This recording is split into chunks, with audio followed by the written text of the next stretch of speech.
My name is Shaun McDonnell. I'm a director of platform engineering at Shift 5. First, a shout out to Roblox. That was really cool. My son at 14 years old came to me, he started playing with Roblox, and he said, Dad, if you could sign me up for this, I can make a little money. I said, sure. Not thinking. 12 months later, I get a W-2 for $30,000, and he was 14 years old. He actually started doing better in school and everything. It was really cool. So I owe y'all lunch or dinner or something. So at Shift 5, we are a startup as well.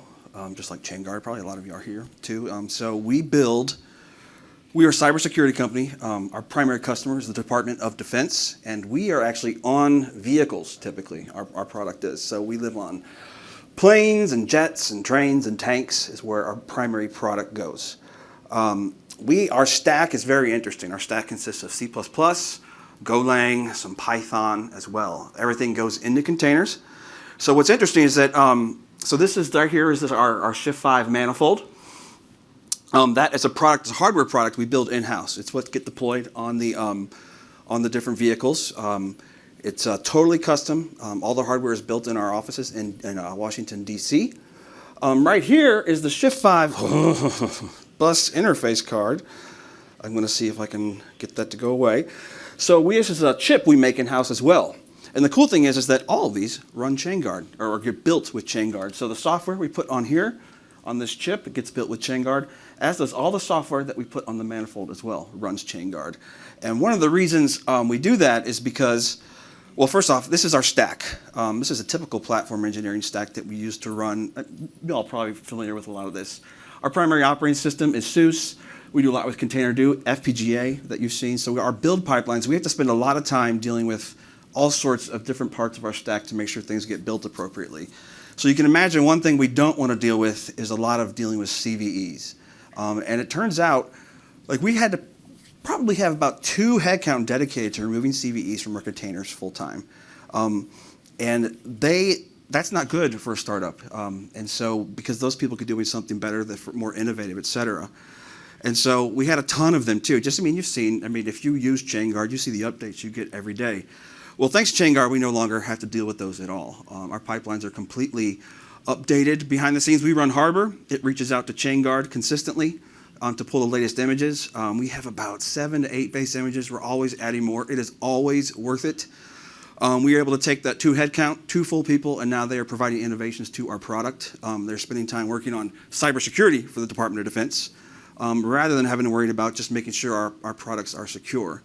We do have one of the other issues that we had when we presented when I met with Chainguard the first time was we have this, you probably heard about this earlier, this thing called a STIG, or Security Technical Implementation Guide. The government essentially hands you a document that says, we need all your stuff to do this. And then you have to implement and prove that your stuff does this.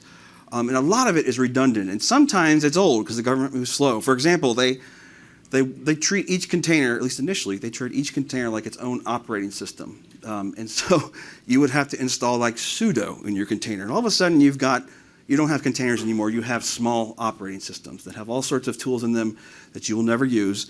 And the government doesn't, you could be like, but they don't care. This is the way it is. To change that STIG is a big deal. When we were talking to Chainguard initially, they said, I told them about STIGs, and they said, hey, we give you a baseline OS STIG for all of your base images. And we built that into our pipelines. And so now we don't have to deal with STIGs anymore for our operating system. So huge benefit. It's probably why I'm here, because I'm a big fan.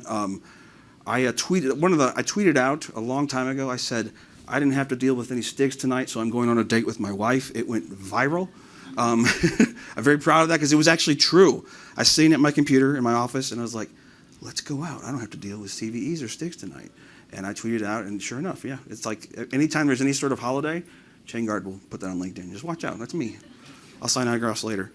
ATO is an authority to operate. That's another big compliance we have to deal with.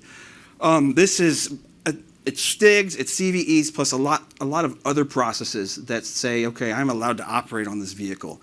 And you have to have a different ATO for each platform, each vehicle platform as well. So a lot of work too. So we are working on a process called a continuous ATO, so that as we build, right, as each one of our like containers builds, any of our products build, we are working on to make sure that we can provide that ATO to the government at a moment's notice. It's a hard problem because, again, we're operating on jets and stuff like that. And so it's a big deal to make sure it's secure. They're going to double, triple check. And so what we started to do is we've gotten really into the Chainguard ecosystem. So we use Tecton right now internally to do our builds.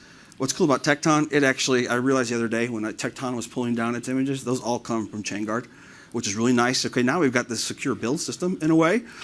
And then we try to make our whole pipelines Chainguard-based images too, to make sure that we can provide the SALSA framework. We're working on it, we're trying to get there. But the idea is we want to have, if somebody ever asks us for what did your product look like in this point in time, we can say, here you go.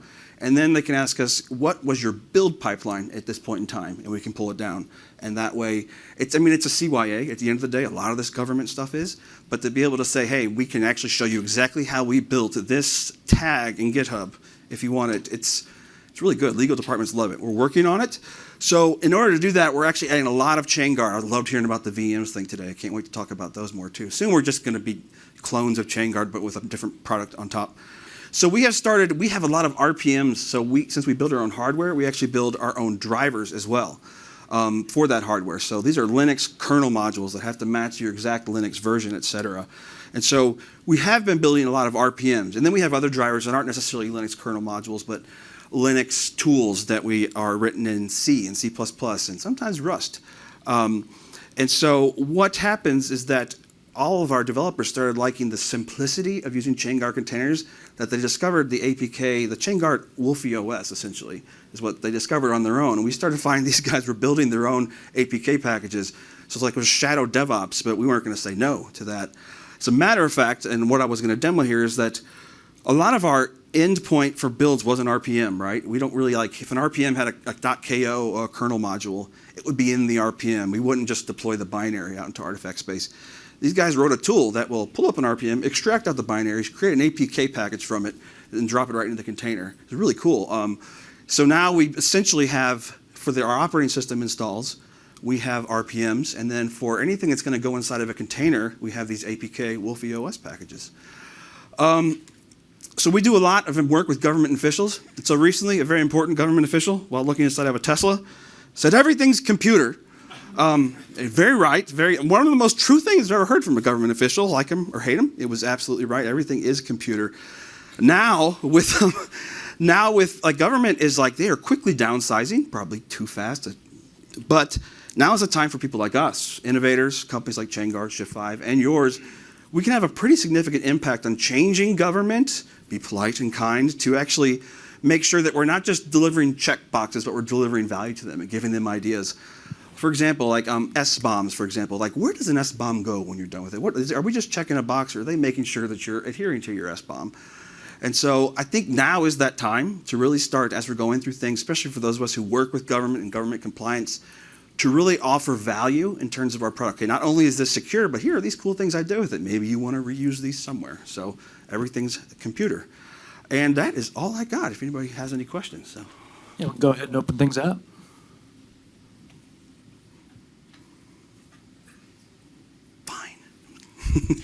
That thorough, huh? Here we go, one right here.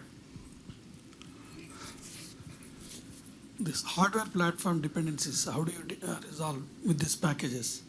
So this is you have hardware platform, correct? Yeah, we do. So, yeah, for that hardware platforms, based on that different architectures, you will have to rebuild the whole entire packages again. Yep. For those hardware platforms, right? Yep, we do. So that work will be done by your team? Yep, that is done by our team. So luckily, we have complete control over these hardware packages, right? So when the hardware team comes to us and says, okay, this is going to be ARM64, or this is going to be x86, essentially, we do try to make sure all of our pipelines are cross-compatible, but sometimes, or cross-platform like that, but sometimes, some of the hardware we use in this, it's old school, right? It only is x86, and so there are limitations as well. But because we control the complete hardware platform up and down, we have a lot of say on how those drivers work, et cetera. All right, well, thank you, everybody. Appreciate your time.